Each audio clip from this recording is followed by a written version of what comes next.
It's September. Congress has been gone for more than 6 weeks. They're coming back to tackle a huge to-do list. As far as the public eye is concerned, nothing is going to be more watched than what does Congress do about guns in the wake of the string of mass shootings going back to early August. There's a lot of desire, mainly among Democrats, but among some Republicans too, to do something to say that Congress is responding to this epidemic of mass shootings and gun violence across the country.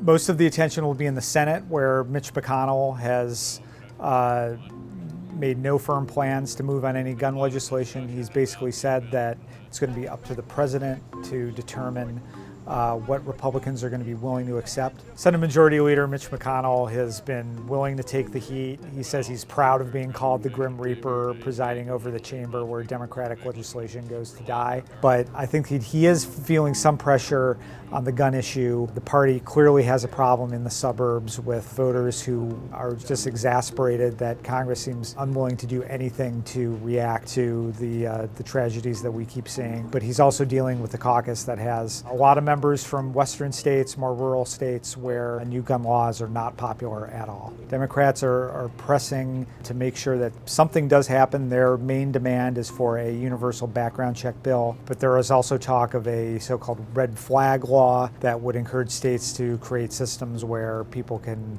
petition a judge to have people's guns taken away from them if they pose a threat to themselves or others. As with every September, we're going to be coming up on a government funding deadline. September 30th is the date when the fiscal year ends and appropriations runs out. So Congress will have to do something to keep the doors of the government open. And then, of course, the impeachment debate will continue in the Democratic House of Representatives. We saw over the break, a majority of the House Democrats are now backing an impeachment inquiry. The House Judiciary Committee says it's now examining closely whether the president should be impeached. There's also always interest in discussing immigration. Democrats are looking to keep the attention on the border issue and conditions at the border and whether humanitarian conditions are being maintained. So there are a few other scattered issues that you can expect to come up. Number one is trade. The president's U.S., Mexico, Canada trade agreement is going to be a topic of discussion.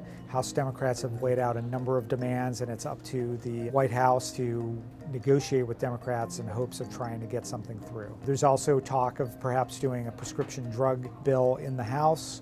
And the last thing that you might see happen is a bill to address the spate of robocalls that we've all been getting for months, if not years now.